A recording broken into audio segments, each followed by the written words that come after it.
दोस्तों, मैं हैरिस सुल्तान हूँ। मुझे नहीं पता हम इसे क्यों अनुमति देते हैं। ये मेरी समझ में नहीं आता। पहले भी मुश्किल था, लेकिन अब हम ईरान की इस्लामी हुकूमत से युद्ध में हैं। इस्लामी हुकूमत के दो प्रकार के चमचे होते हैं। एक हैं वामपंथी, जैसे जंग उइगुर, जो इजराइल से इतनी नफरत करते हैं कि वे अमेरिका के दुश्मनों का साथ देंगे और खामनेई की मौत का शोक मनाएंगे। ठीक है, तो ये एक है। उन्हें संभालना मुश्किल है क्योंकि वे अमेरिकी हैं। ये पहला था। दूसरे है इस्लामवादी। ये है इस्लामवादी चमचे, न कि सुन्नी इस्लामवादी बल्कि शिया इस्लामवादी, जो अमेरिका, ब्रिटेन, ऑस्ट्रेलिया, हमारे पश्चिमी देशों में रहते हैं। वे पश्चिमी लोकतंत्रों में शानदार जीवन का आनंद ले रहे हैं। हमने उन्हें अभिव्यक्ति की स्वतंत्रता दी है, फिर भी वे अमेरिका की हार के लिए दुआ कर रहे हैं। उनके दिल इस्लामी शासन के लिए धड़क रहे हैं। मैं आपको यह दिखाता हूं।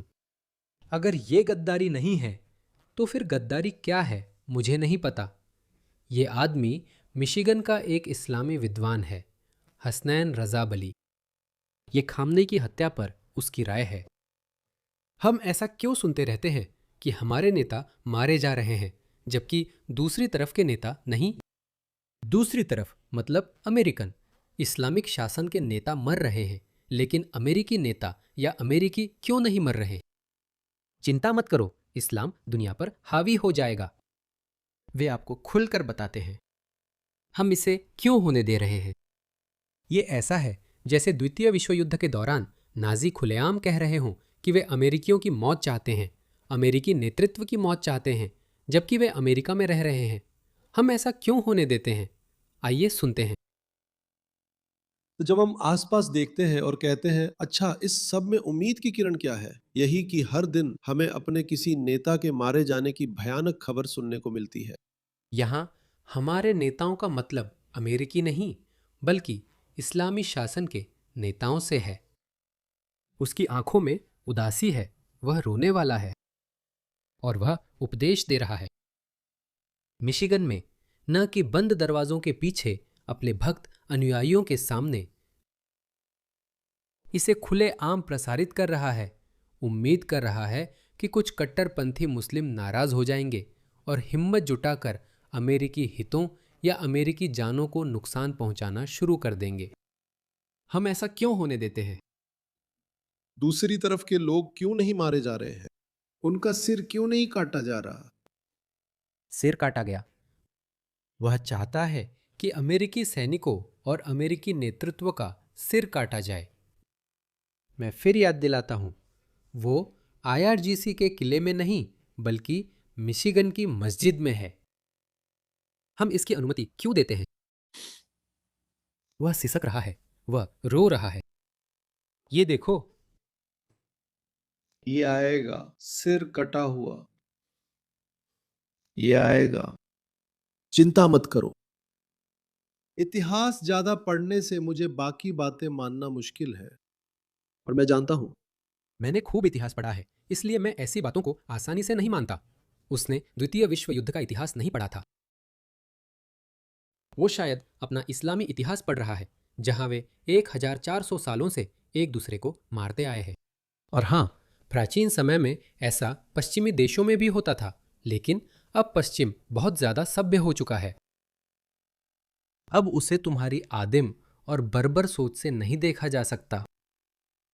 हम अपने नेताओं को नहीं मारते, हमारे राजनीतिक प्रतिद्वंदी एक दूसरे को नहीं मारते। अगर तुमने अपने लोगों को दबाने के बजाय विज्ञान तकनीक पर ध्यान दिया होता, तो शायद तुम्हें एक मौका मिलता, लेकिन अब कोई मौका नहीं है। अमेरिका निस्संदेह पृथ्वी की सबसे बड़ी सैन्य शक्ति है। अमेरिका तभी हारता है जब उसकी रुचि खत्म होती है। अमेरिका केवल तभी हारता है। अमेरिका कहता है, जानते हो क्या, हम तुम्हें तुम्हारे हाल पर छोड़ रहे हैं, तुम लोग बहुत ही आदिम और बर्बर हो। यही अमेरिका ने अफगानिस्तान में किया था। हमने वहां लोकतंत्र लाने की कोशिश की, लेकिन हार मान ली क्योंकि वे तैयार नहीं थे। फिर से हम ईरान में जा रहे हैं, इस उम्मीद में कि वहां के लोग अपनी किस्मत खुद संभालेंगे और नई लोकतांत्रिक सरकार बनाएंगे। यही हमारी आशा है। अगर दुर्भाग्य से ऐसा नहीं हुआ, तो अमेरिका लौट जाएगा। लेकिन कम से कम आपके नेता का सिर कलम कर दिया गया होगा। जब तक आप फिर से तैयार नहीं होंगे, आप काफी समय तक अमेरिका या उसके सहयोगियों को चुनौती नहीं दे पाएंगे और हमला करेंगे। यह सिलसिला जारी रहेगा। क्या अमेरिका कभी गिरेगा? शायद 50 या 100 साल बाद, कौन जानता है। लेकिन वो दिन आज नहीं है। आज आपकी बारी है। चिंता मत करो। इतिहास ज्यादा पढ़ने से कि मैं कुछ और मान ही नहीं सकता, और मुझे पक्का पता है कि इस्लाम खतरे में नहीं है।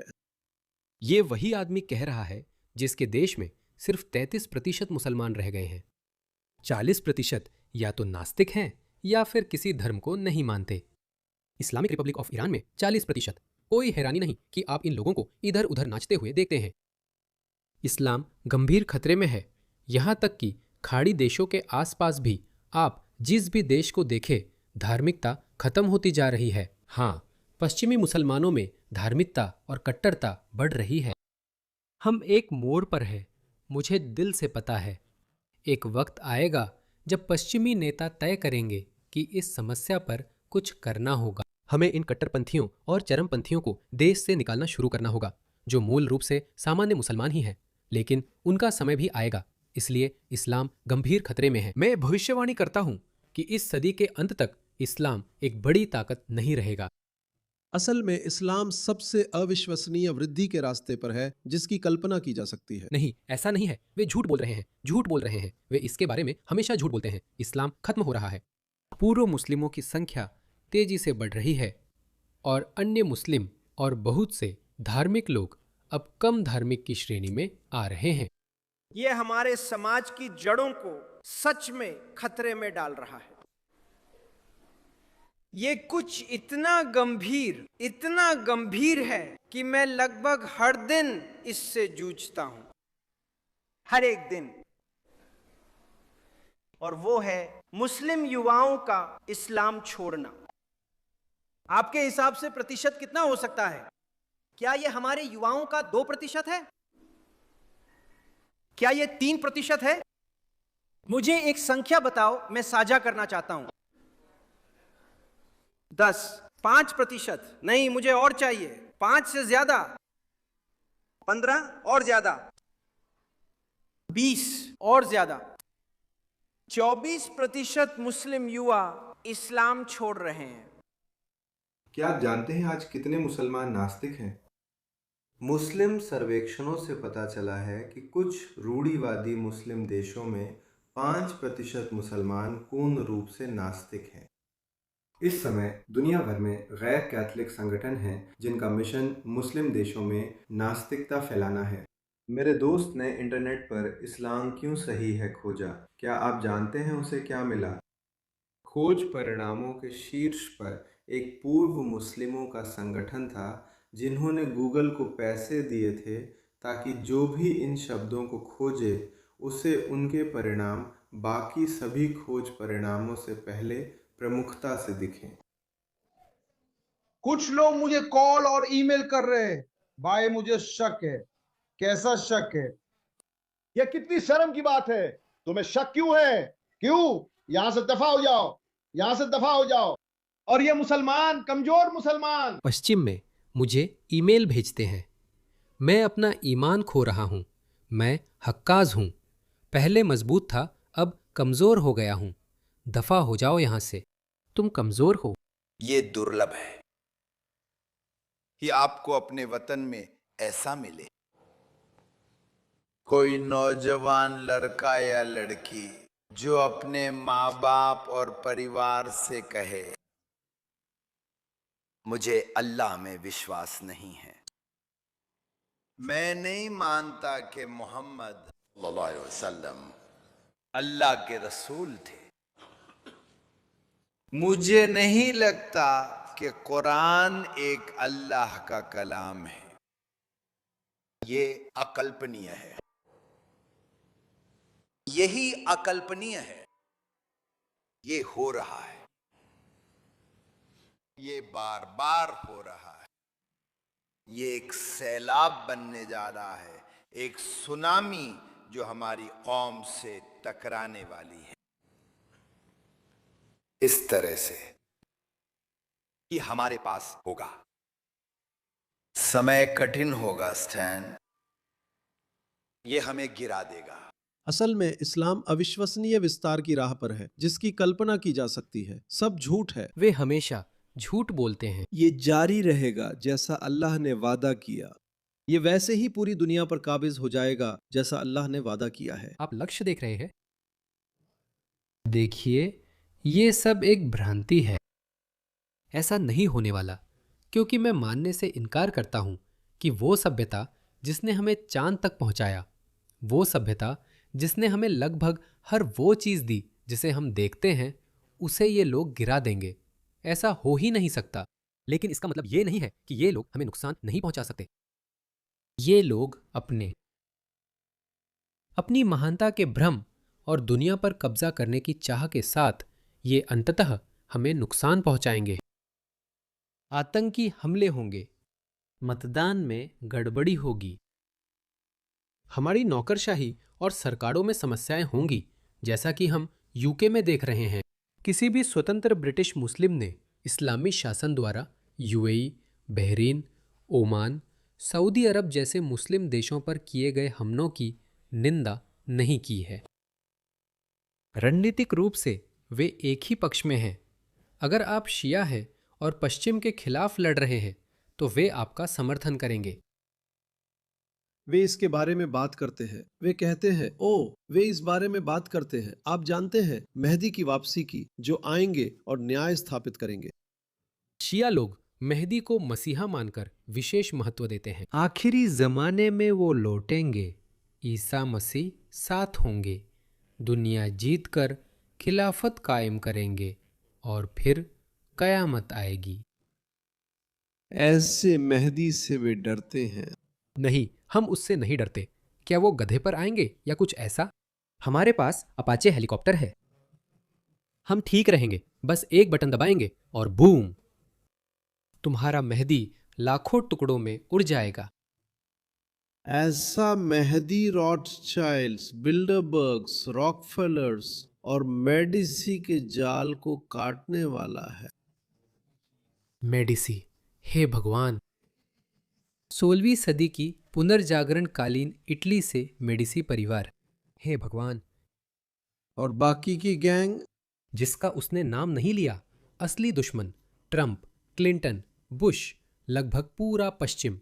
लेकिन यही सबसे बुरी बात है, जब हम अपनी सीमाओं के भीतर लोगों को आने देते हैं जो अमेरिका की हार की दुआ करते हैं, हमारे नेताओं की हमारे ही देश में हत्या की दुआ करते हैं। देखिए, इस्लामिक शासन विरोधियों के साथ क्या करता है। यह एक IRGC कमांडर है जो कह रहा है, हमें गोली मारने के आदेश मिले हैं। शासन के खिलाफ बोलने वाले को मारा जाएगा। हाँ, देखा आपने, हम दुश्मनों को अपनी जमीन पर कुछ भी बोलने दे रहे हैं। देखिए, इस्लामी शासन अपने विरोधियों के साथ क्या कर रहा है। हैदार मदार हो। आपका बेटा या बेटी हमारी बात नहीं सुनते, ये हमारी समस्या नहीं। जो भी ईरान की जमीन पर है, जो दुश्मन नहीं था उसके पैरों तले तेल अवीव है, सिर नेतन्याहू है, उसके लिए गोली मारने का आदेश आ चुका है। किसी ने इतनी सीधी बात नहीं की, मैं तुम्हारा भला कर रहा हूं, कल मत कहना कि हमें पता नहीं था।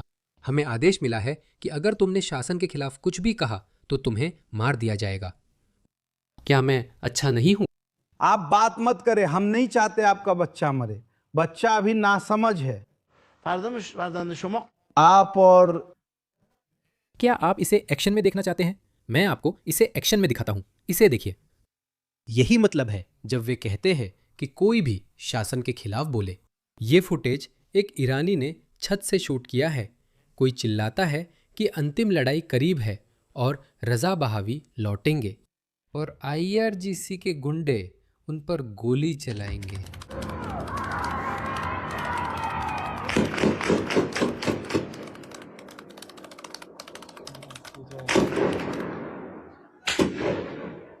क्या आप देख रहे हैं? तो मुझे नहीं पता कि हम ऐसा क्यों होने दे रहे हैं। यह युद्ध का समय है। हम युद्ध में हैं। जो भी इस्लामी शासन के पक्ष में बोलता है वो देशद्रोह है। वह देशद्रोह है। जो लोग इस्लामी शासन यानी दुश्मन का नैरेटिव दोहरा रहे हैं वे अमेरिकी समाज और युद्ध प्रयासों को नुकसान पहुंचा रहे हैं। यह अनुमति नहीं दी जा सकती। द्वितीय विश्व युद्ध में लोगों पर देशद्रोह के आरोप लगते थे। अब ऐसा क्यों नहीं होता? क्यों? अगर आप देखें कि उन्होंने किस तरह से सिस्टम में घुसपैठ की है तो ये बहुत ही क्रूर है, ये पूरी तरह से बुराई है। हाँ, क्योंकि वे सिस्टम में घुसपैठ करना चाहते हैं। और देखिए, उन्होंने ये काम काफी अच्छे से किया है। उन्होंने हमारे सिस्टम और संस्थानों में घुसपैठ कर ली है, जैसा यूके में दिख रहा है। यूके के प्रधानमंत्री बहुत डरे हुए हैं।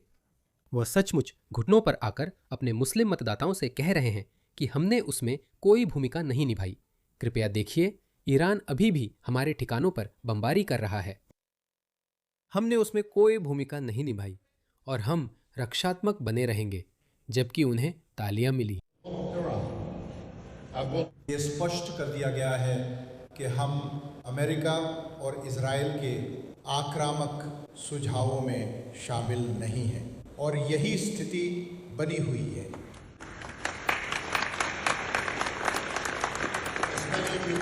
तो उन्होंने हमारे लोकतंत्रों में घुसपैठ कर ली है। अमेरिका अभी भी मजबूत और खड़ा है, लेकिन ये आत्मसंतुष्टि का समय नहीं है। असल में अब सख्ती दिखाने का समय है।